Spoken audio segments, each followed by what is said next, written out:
Hey, what is up? What's happening?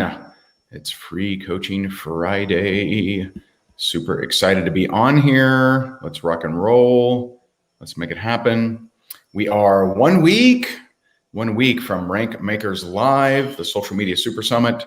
We're going to have so much transformation for you. We just secured literally someone I have in. So I created a mind movie of it's got all kinds of stuff in there, right? Experiences, private jet stuff. And there's a handful of people that I wanted to work closely with. And this guest speaker is in that list. So we're talking top 5 people in the world that I would love to work with closer.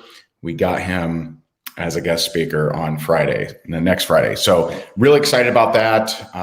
We got a lot of stuff going on. I want to pre-apologize. If I don't, it'll be, there's a lot of stuff going on at the house. We're having a birthday party for Jess tomorrow. Yay. And we have pantry people, closet people, fan people, maids. It's crazy around here. And Jess is like, I'm off to dance. I'm like, all right, sweetie. And so here we are. So real excited. So today we have 2 wonderful special guests that I'll be coaching today and helping them with their breakthroughs, helping them see, where maybe they are stuck and where can we help them out and digging in deep. If you like this kind of thing, you'll definitely like the event because I'm going to do 2 of these live every day during the event, as well as all our amazing speakers, as well as all the incredible training. And we're going to have so much fun. So if you don't yet have a ticket, let me just create a quick banner for you here. Okay. Next Friday, we start rankmakerslive.com. Okay. Let's show that. All right. So rankmakerslive.com if you don't have a ticket yet. And just want to give a shout out to Jeff Altgilbers, who just bought a Zoom room yesterday for his team. That's super amazing. We have several leaders now that have bought their own Zoom room where they can have up to 500 people in there. And so we do have that as an option. Feel free to reach out to our support if you want more information around that.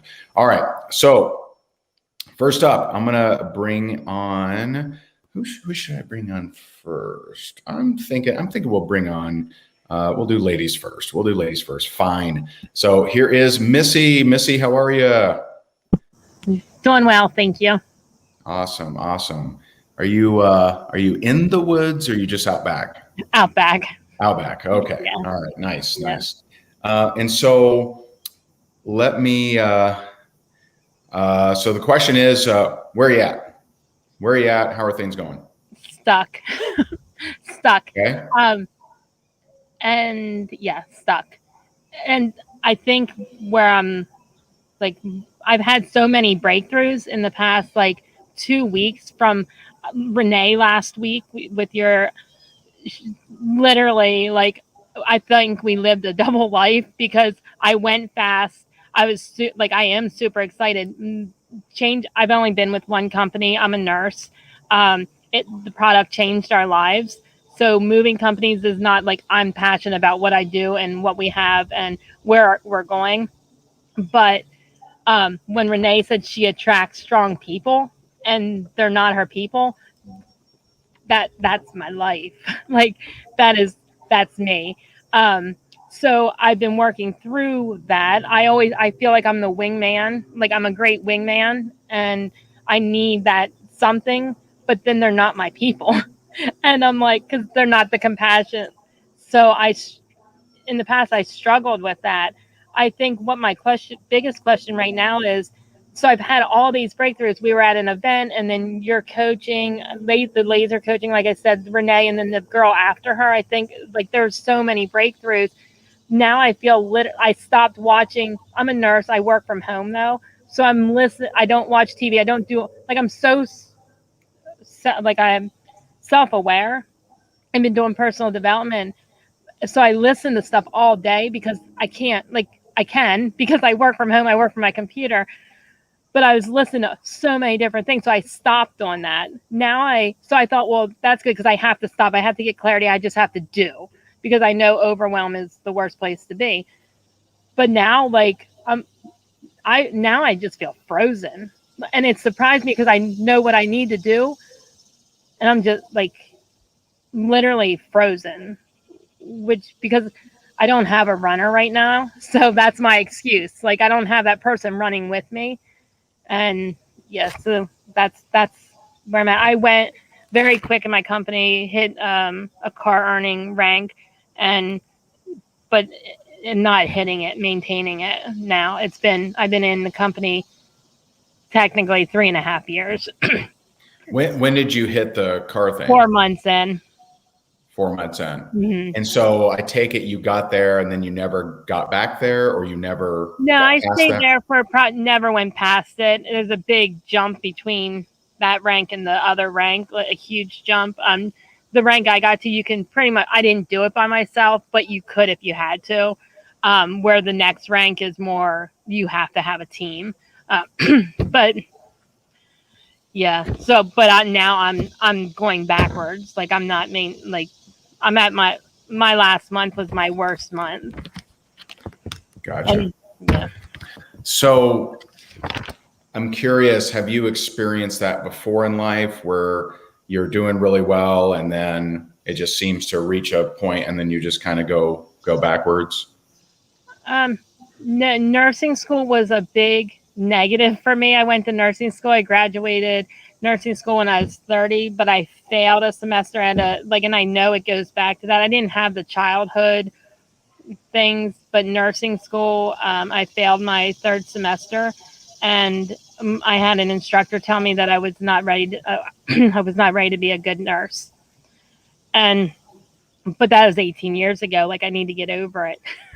And I've been how did that feel when horrible. And it was horrible. And my dad didn't see me graduate because of that. He passed away from cancer in the meantime within that year. I'm sorry to hear that. So I think maybe, like, just from listening to all your things that you teach, maybe I am afraid, like, if I do well, because my mom is, like, one of my reasons why, like, I want to get her that car. Like, maybe inside I'm afraid something will happen if I achieve. I don't know. But how was your dad supportive of you growing up? Yeah. And the nurse, you guys were close? Very. Okay. Yeah. Because I need someone strong to be with me, but they end up not being my people, right? So there's a couple things. I mean, one is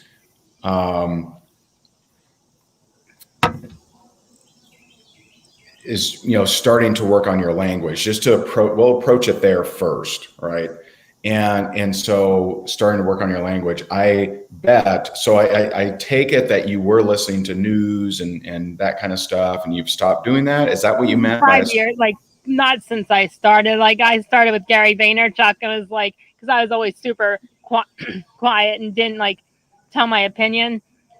But now I'm passionate about, and like, I don't care if you don't like what I know I'm changing lives.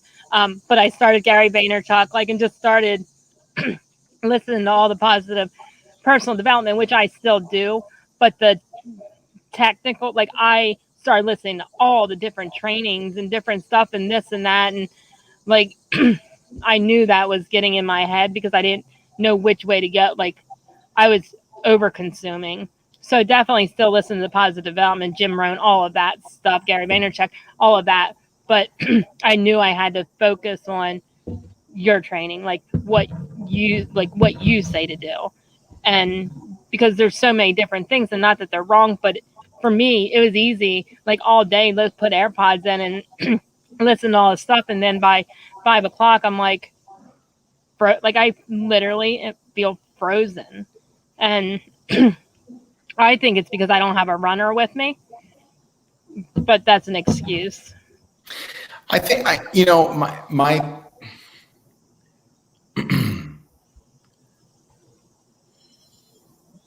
I believe you've experienced doing the work, but it ending in disappointment multiple times in your life. Is that right?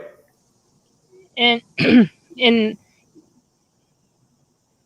basically just in like I decided to be a nurse. It was never in my head to quit. Like when I had to repeat the whole semester, a whole year, like it was intense. Like I know 2 weeks ago, just from the event, like Joseph McClendon, I've been looking at the pole instead of the gap. So I came home, I think, expecting to like, I got it. Like I know what the problem was. I know, listen to your training and listen to Renee. Like I'm like, okay. Like, but I can't figure out, like, I feel more stuck right now in the past week. And I thought I was ready to fly. Like I was like, okay, I figured it out. I was looking at the pole. I was looking that I didn't have an upline. Like I thought I figured me out. And like I'm literally like stuck. All right. So I think there's some deeper digging we could do. We're not there yet, but I can give you from where we are. All right. So here's what I noticed is, and you can approach this from top down or either or, but as I increased my vibration, I notice I stopped being addicted to certain things. And Joe Dispenza talks about this, you outgrow your addictions. And addictions are often emotionally, justification. Like I used to be addicted to locating why I wasn't the priority in a relationship. And I would find it, there it is. Yep, that's priority. Got it. Found it. And so as I started to increase my vibration, I started lessening these. Now you can look at it from top down and say, the more I dug, I would release something, but I would find something new. And so what I see you doing is you're crossing the stream, right? This is the identity that we've known and been addicted to, and you're trying to get to this new person. And as you cross the stream gets stronger, and the stream is, you are letting go of some of the land, but you're encountering different currents, you're encountering different things. And so I think that you are starting to get past certain things, but we ain't there yet. And so from where you're at, my suggestion would be, like you talked about, staring at the pole. I don't know that analogy, but I get it. I get focus on where you're going is basically what he's saying. Where energy goes, where focus goes, energy flows. Yeah, like the pole in the desert, it's like 20 feet between poles, and people hit the pole because that's instead of going to the gap or to the open field. Got it. So, so you're doing that, but just not diligently enough. And so diligence is to be the constant observer and to be aware of where your focus is going. And so if I have the fleeting thought of, I'm not the priority, I say, hey, I appreciate your input, but that's not where. So when you have that, I don't have a strong runner, but I'm feeling stuck, but I'm doing this, right? That's not a reality. You created that. You aren't stuck unless you say you're stuck, right? The all powerful I am, whatever you're saying, I am has to be truth. And you have to find evidence of it. So we don't get what we want, we get what we are.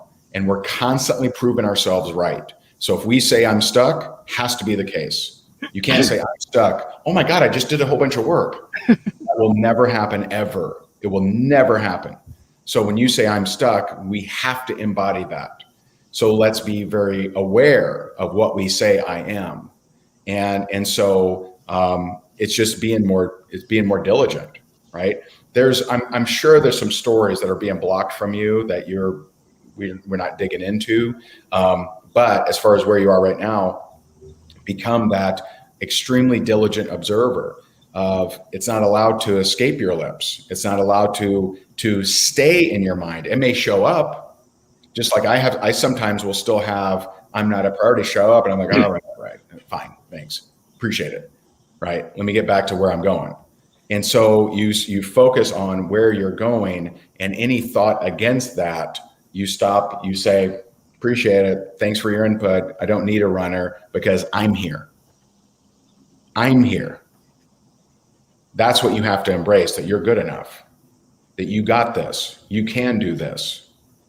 You know, you may get a runner, you may not, you may have an amazing runner, you may have a not so great runner, whatever. It doesn't matter. It succeeds because you're there, because Missy exists. That's why it succeeds.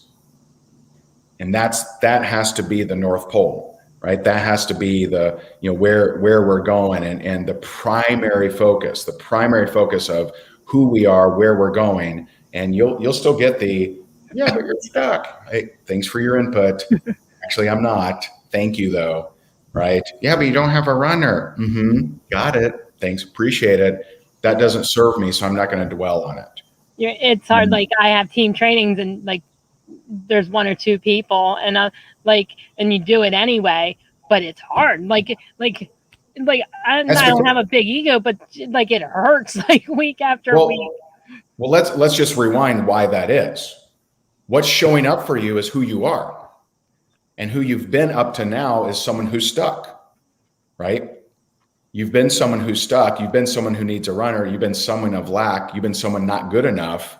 So that's what's showing up for you. It's like we're just impressing upon the subconscious, and the subconscious is showing us the pictures that are actually mirrors. So you're being shown a mirror when you have two people on the team call. It's not, that doesn't have to stay your reality. You don't have to look at that, you know, as senses and say, yeah, but this, or else when would I have gotten out of foreclosure? Right? I could have said every positive thing said to me, yeah, but I'm in foreclosure. Look, it's real. I was $1 million in debt. I was chased by boat collectors. I was in foreclosure. Right? And so when we just rely on our existing senses of this is just how it is, then it stays that way. And so we're going to continue to see pictures of who we are. And so we have to alter who we are first. That's what happens, right? So we alter who we are first. And then the subconscious is saying, oh shit, Missy ain't playing. This is a different Missy. She's up to big things. We better show her proof of that. And so you have to become extremely diligent with where your thoughts are, because, you know, we think that something happens and then we have a thought about it. That's not how it works. We have a thought and then it shows up to prove it to us. So I can preach that all day, like to my husband, my son, like on the baseball, I'm like visual, like all the stuff. And my son even says, Mommy, like, when are you going to, you know, all the stuff, like, and I'm the best nerd. I'll tell you to do the thing, drink your water, do that. But well, I mean, from nurses that I've worked with, there's two things about nurses.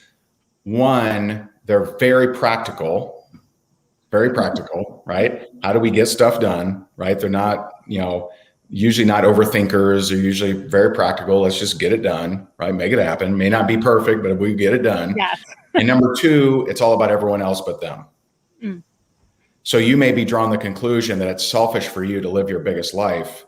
And I'm here to tell you that it's actually the most serving thing you can do, is someone of your heart and someone of your service to live the biggest life, and you'll impact more people.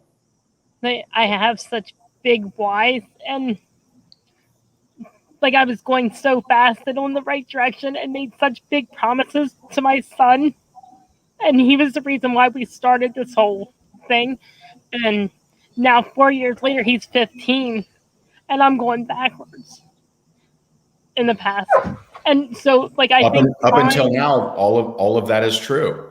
And if you want to keep it that way, just keep repeating it. Get on a video every day and say it. If you want to stay right where you are, just keep saying that right there. Your wish is your command. And so, you know, this is something, it is never too late. You know, when, you know, if I look at my boys, there was a period of time where we did not have a great relationship, you know, and now they're, you know, 23 and 21. And I've been able to change that. I've been able to have a much better relationship with them. And so it's never too late. Right. It's never too late for you to, to change. But we can't change if we're so addicted to who we've been. That person needs to go. The sadness of we didn't do it, 3-4 years ago doesn't help today. We have to focus on what we can do today, who we want to be today. And, there were definitely broken promises I had, to my sons. And that doesn't mean that I'm excusing them or that I'm happy over them or they're not that big of a deal. I mean, I've apologized to them, but I didn't apologize to them until I changed it. And so you have that power, and it's not selfish for you to pursue the best life possible. Right. Does that make sense? Mm-hmm. It does. So it's just constantly saying every time I just stop, just observe. Stop. When you have that thought of, man, it really sucks I didn't keep that promise, or yeah, but I was going in and then it fell apart, and right. When you have those things, you observe them. You can't stop them. Now, you will get to a point as each cell that's reproduced, it inherits the traits of the past cell. So right now you're addicted to this stuff, right? And this is your smack, right? You're just like, hit me again, man. Hit me with the why it sucks. You're addicted to that. And so as you start to, observe versus react and absorb and emotionally feel, as you start to observe and say, thanks for your input, not what we're doing today, boom. And so as you start to observe and release,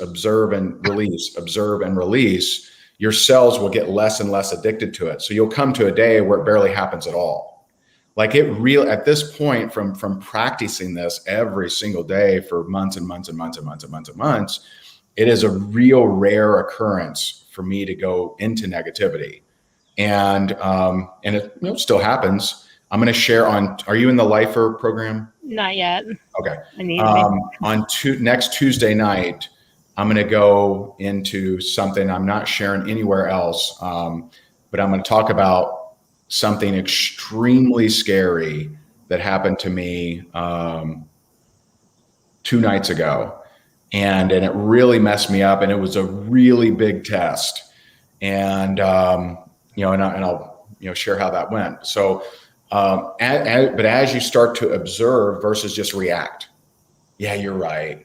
Yeah, you're right. I don't have a runner. Yeah, you're right. I didn't keep that promise. Yeah, as we start to observe and say, hey, that's not serving me. Get out of here. Beat it. Thank you, though. Right. As we start to observe and honor and release, we go more and more toward what it is that we actually want. And then, the ultimate is feeling as if you already have that thing. And so, that's, you can't go from 0 to 60, from here to there right away, but you're going to go through some things that will fight you. They'll fight you because they're so addicted to who you've been, but you don't have to stay there. You can choose to cross the path, And when I was going fast, I was manifesting, I was doing this stuff. I'm like, you have the power. And it was amazing. And I would visualize and it would happen. And I'd be like, this is real. It was amazing and it was fun. And it was nothing I expected. Yeah. And then you have that power, you have that muscle memory. And, if you want a neat little trick, think of an outfit you used to wear back then. This is a weird little trick here. So if you think of an outfit or a bracelet or a whatever, if you think of something you wore during that time, pretend that it's a magical amulet, or pretend that it's a magic cape, pretend that it's an outfit, and see yourself wearing that same outfit. It'll help you snap back into who you were being. And so it's, you have an amazing power that works both ways. If you think about shitty things, you're going to get that. You got to prove that correct. Right. So when I am in public, my husband, I built vendor event, I'm back to me. I am but I know like we have to build on social media. I can't figure out like, well, I can't say that. If I can, I struggle with like making that like when I'm at a vendor, like I love people, I hug them, I high five them. I'm like, you got to know, like I can feel the energy and the vibe like is up here. Don't know how, and I've been listening, like I don't know how to get that same feeling in social media. Like we make the post, we go live, we do the stuff, and people love, they say they love us, but I don't know how to get that same. And I'm energetic on there, like I'm not like a Debbie Downer. Yeah. But that I can like just talking about the vendor events and the like. I feel like I love that, but that's not. I can't grow a super huge business that I want to build doing belly to belly. I mean, a lot of people have. I know it's COVID and everything, but I mean, I know lots of people that made tens of millions of dollars 100% from belly to belly. And so like, whatever. If you want to actually change that, you would start to change your language about it. You would just start to say, in the past, I really struggled with generating emotions off social media, but I'm so grateful and happy that it's becoming more easy and easy. Right. And just get back to doing it. And you just, you have to acknowledge it because you still have a lot of things that you're going to have to, work past as far as your addictions to different emotions and reactions. And so, up until now, I've struggled with, creating emotions and excitedness on social media. I'm so happy and grateful that's getting easier and easier. And so many people are really loving what I'm doing. So I would, saying those kind of things can help you get on track, and then observing when the negative thoughts, come in. Okay. Does that help? It does a lot. So it's And just so just, the good news and the bad news is that you are someone who's really tapped into their heart and tapped into their emotions, and that works for or against you because your subconscious is a non-judgmental partner. So if you're wishing for stuckness, it'll say, well, not what I would order, but okay. And it'll prove to you that you're stuck. If you're saying, I sure wish I had a running buddy or partner or whatever, it'll say, well, not what I would have chosen, but okie doke. Let me show you why you can't do it without a running person.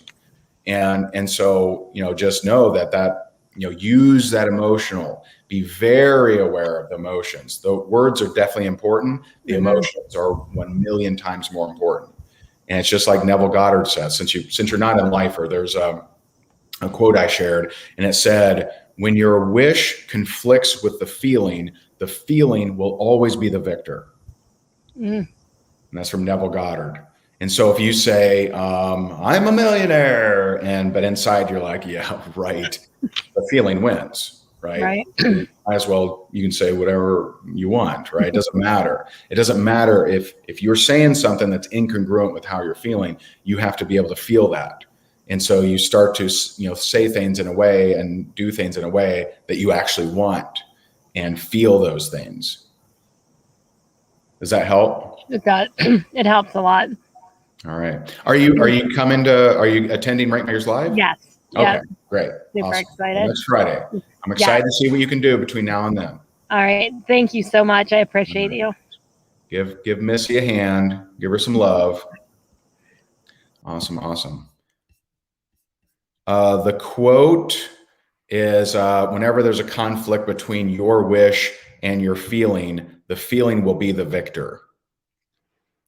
And that's Neville Goddard. And Feeling is the Secret is a fantastic book for sure.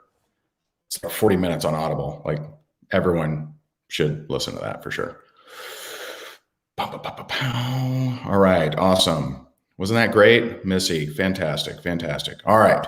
We got our next wonderful individual here. We got Ed. Ed, what's happening? Good morning. How are you? Morning. So same question. Where are you at, man? How are things? My biggest challenge is I'm a perfectionist, and I've been like that since high school, where back when I was in high school, we didn't have word processors or Word or computers or anything. So I would have to handwrite my essays back at that time. And if I messed up, I didn't want to erase because it looked bad. So I'd start the whole thing over.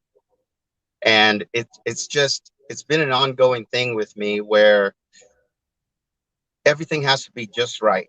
I mean, even when I was sitting here and you were talking to Missy, I'm kind of like, is my head in the middle of the screen? You know, what's going on? And it drives me crazy. And it's a good and a bad thing, I think. But that's my biggest challenge, is everything has to be just right. So I freeze and I don't do anything till I think everything's perfect. And when it is, it's still not perfect. I'll find something else that needs to be done different. So did you have a parent that was pretty tough on you? You know what? My mom and dad got divorced when I was 5 months old, and my mom raised me herself. She never remarried. So she was tough. She had to be, because I was an only child, and I was a pain. I was a pain to her, and she's a good mom, and she was tough. But I think I needed a father figure around as well. Do you, where do you think this started? Where do you think you being obsessed about being perfect started? I think I was born this way, only because I like to say I was diagnosed with a 180 IQ, and Well, they could diagnose that. sometimes it's detrimental because I wasn't a good student. I was a good student till I was put in special classes for the smart kids, and I think I got bored. And back in that day, I got tired of it, didn't like learning or anything. But as I got older, I kind of paid more attention to life and things around me, and enjoyed learning again. And just ever since I was young, it's just, I've had that everything has to be just right. Otherwise, it drives me crazy. Hmm. So why did you, so you're in network marketing, right? Yes. Why did you join network marketing? What was the reason? I have a friend, a dear friend. When I was a teenager, he kind of took me under his wing. He was 21, just got out of the Army. And he introduced me to one of the first network marketing companies I joined. And again, I have to do things just right. So in 2013, I started following this guru, went to one of his retreats, and I learned all the scripts, everything. But he was a face-to-face guy. He said, you cannot build your business through social media. You have to do it face-to-face. So I did that since 2013. And then somebody I met through social media, Howard Smith, a friend of mine now, he actually introduced me to you. And then I realized, oh, you can do this through social media. But a friend of mine from way back when I was a kid introduced me to it, and I see the vision, and I've been in ever since. What was the reason you joined? What were you hoping to gain? At first, I wanted to make money. But in 2008, when the real estate bubble burst, we lost our condo. And now I want to help people I don't want that to happen to anyone. And I know this is a vehicle that some people can use to help themselves financially. So I just want to help people, whether it's if they're in a situation like I was, or, you know, they got laid off with this pandemic. There's all kinds of things going on out there where people are hurting. I just love people. I love helping them. That's one of my biggest goals, is just to change people's lives. So are you taking action? I go in bursts, and I get excited about something, maybe a video you did, or a book I was reading, or, you know, something I consumed from somebody else. And I'm like, oh, this is awesome.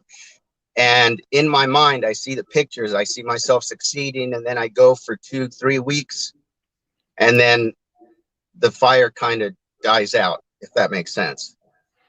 Do you get results during these 2 or 3 weeks, or? I have not gotten results lately. No. I try to focus on the actions and not the results. But the actions only last 2 or 3 weeks. yes. Okay. So, I mean, one, very difficult to build anything by, doing it in bursts like that, right? Very, very Right. difficult. And because you don't know who, if you would have followed up with them, who would have moved forward. And, perfectionists, there's usually, not always, but usually there's two things with perfectionists. One, they're terrified of looking bad. They're terrified of the opinions of others. And two, they are usually more procrastinators. And I don't know if either of those fit what you feel, but this is something that how you change this is whenever you make your mission higher than your self-image. So whenever you I want to make an impact, when that's more important than how you look to others, you'll do the work. I don't really care how I look to others. I do tend to procrastinate. I have a regular job, so I go to work, I bust my backside, and then when I get home, I'm just fried a lot of times. And throughout the day, I'm thinking, okay, I'm going to go home, I'm going to prospect, I'm going to do this, that, and the other thing. And then I'm just burnt out at the end of the day. And then I feel. And do you like that? Like, do you like your job? Is it a great job? I'm a customer service rep for a home builder. And I do like dealing with people. Sometimes I get hammered by people who are unhappy, but especially nowadays, right? Yeah, I generally like it just because I like dealing with people who are understanding and can be nice. So what is like your dream life? You said you see pictures and stuff. Like, is your dream life include this job? No. Okay. So No, like a lot of people, they use their reason for why I can't should be the reason why they must. I wouldn't want to, if a job wasn't part of my dream life and I'm exhausted at the end of the day of it, that's the reason I'm going to do the work, not the reason that I can't do the work, because that cycle will never end, right? If I'm just, right. If I go to the job that I like, but isn't my dream job, and I know that we only live one life, then I come home, I'm exhausted. Like, that's the reason I'm going to put in the work. And so like my last job, I worked for an insurance company, didn't enjoy it. Worked a lot of hours. A lot of times I would leave before the kids were awake and come home after they were asleep. And, that was the reason that I started working on my breaks. I stopped hanging out with coworkers during my lunch, started doing the work then. I started listening to audios on the way to work, on the way, back home. And then I would get home and do work then too. And so it's not like I had a job that wasn't tiring. It was tiring, but I was just sick of it. I was sick of that. And I knew if I didn't do something, that would stay my existence. And so like that, the reason of I'm tired and an awareness that that's not my dream life should be the reason you do the work.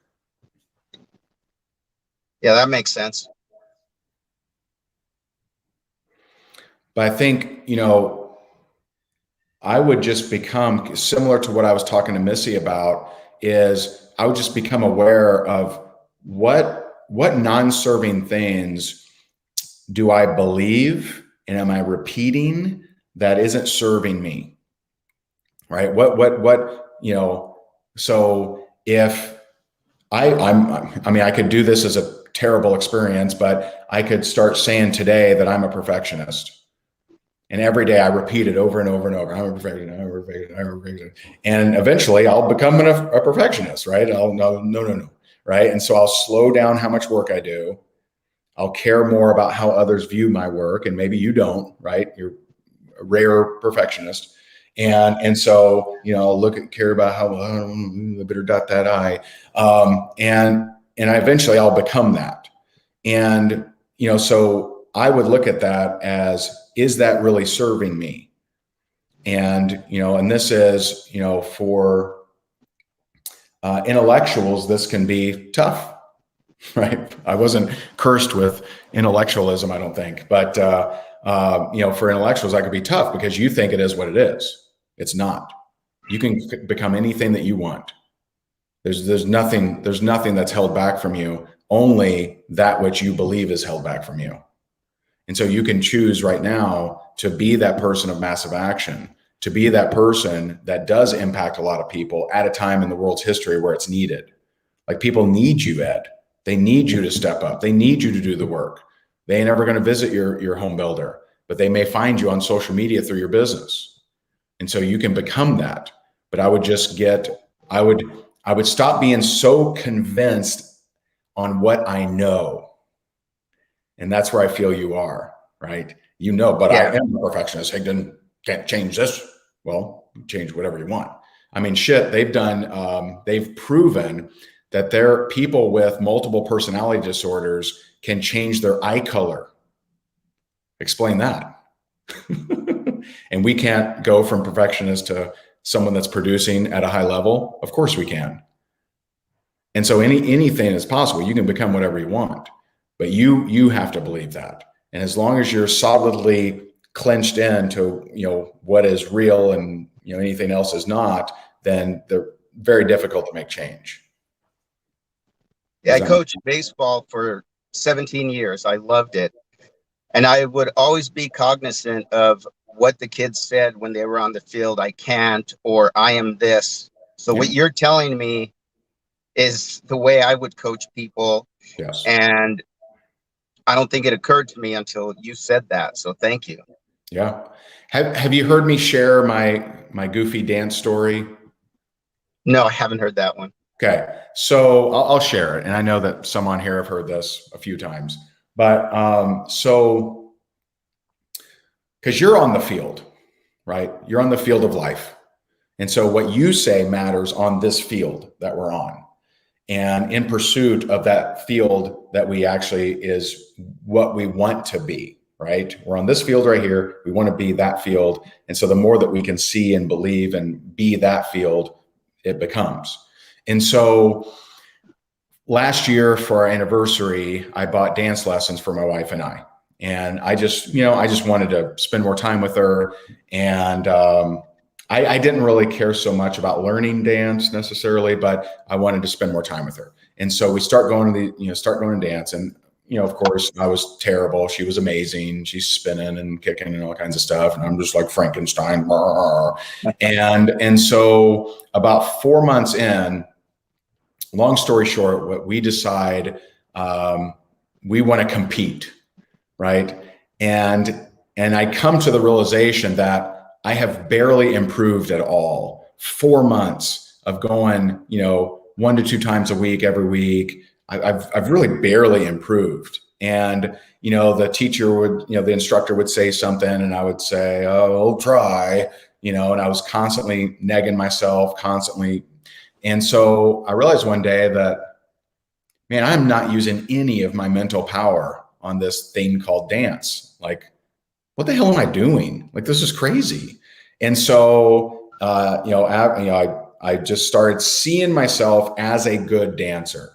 I started just putting intention behind it and started like seeing. And so if there's anything I want to be, if I want to, speak in front of 100,000 people, if I want companies to make me offers, if I want, to be a good dancer, see it as if it's already happened, and then ask myself this question: what would prove that that's true?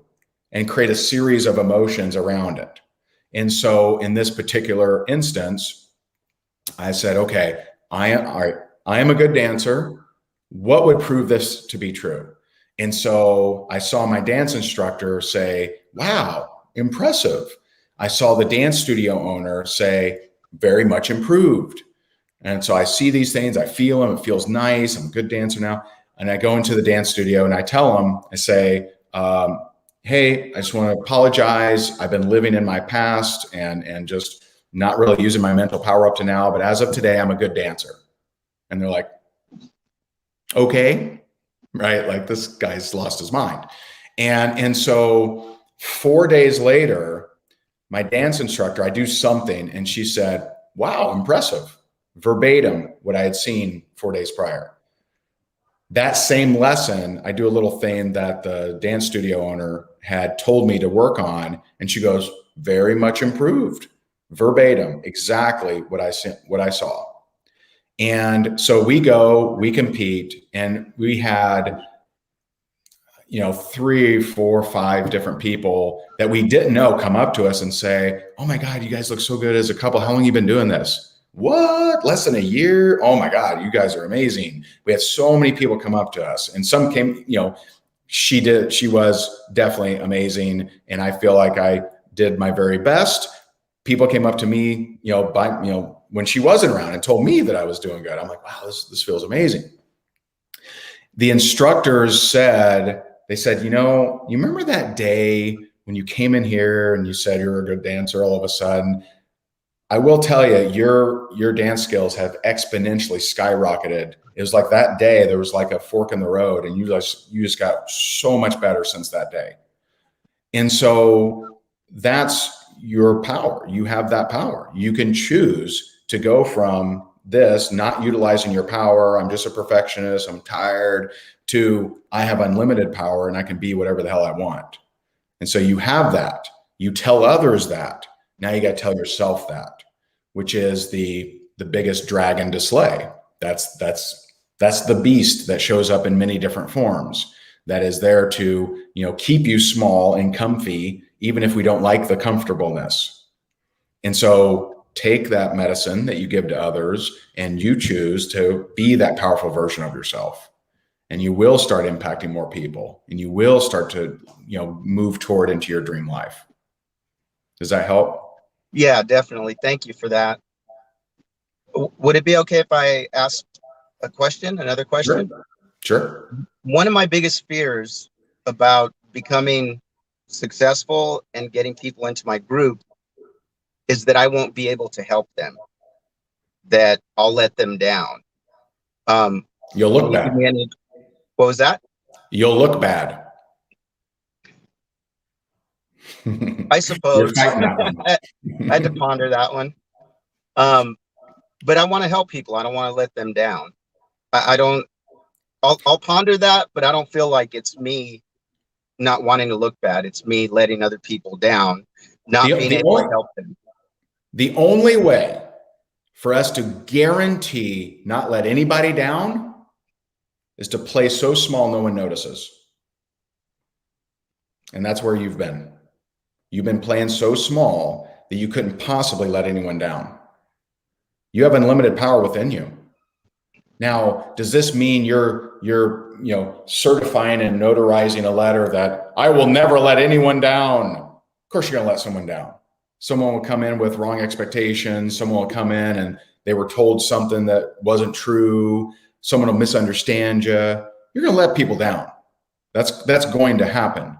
But that will never be your intention.